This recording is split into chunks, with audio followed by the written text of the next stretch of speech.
अभिषेक, तुला विनंती, तू सोबत राहा, आणखी काही अपडेट तुझ्याकडून जाणून घ्यायचे.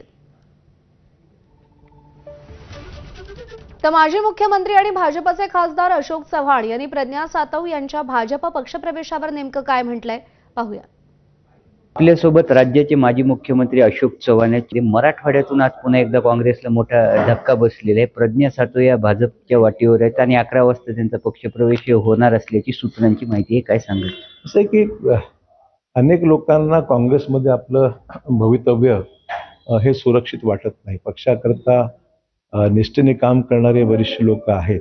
काँग्रेसमध्येही आम्ही सर्व काम करत होतो, पण काँग्रेस आता महाराष्ट्रामध्ये नेतृत्वहीन झालेला आहे आणि त्यामुळे लोकांना आपल्या भविष्याची, पक्षाच्या भविष्याची आणि स्वतःच्या भविष्याची शाश्वती वाटत नाही. त्यामुळे स्वाभाविक लोक आता काँग्रेसमध्ये फार काळ टिकण्याच्या मनस्थितीमध्ये नाही आहेत. तर त्या पद्धतीने कदाचित हे होत असावं असं वाटतंय मला. त्यांच्या पक्षप्रवेशामागे तुमचा देखील हात आहे. नाही, तुम्ही देखील. माझा काही रोल नाही, माझा काही रोल नाही आणि मी त्यांना अनेक दिवसामध्ये त्यांचा संवाद नाही आहे. त्याच्यामुळे माझा त्यांच्या पक्षप्रवेश जो काही अपेक्षित आहे त्याच्याशी मला काही संबंध नाही. साहेब, सातत्यानं मोठे लोक काँग्रेसमधून बाहेर पडले. मिलिंद देवरा असतील, अशोक चव्हाण असतील आणि आता प्रज्ञा सातव, या तिघांचा आरोप एकच आहे की गडबाजीला कंटाळून आम्ही बाहेर पडलेलो आहे.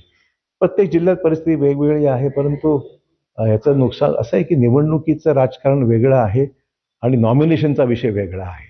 जिथे निवडणुकीचा प्रश्न येतो त्या ठिकाणी मेरिट पाहावं लागतं. लोकांमध्ये कोण पॉप्युलर आहे, कोण निवडून येण्यासारखं आहे हे पाहावं लागतं.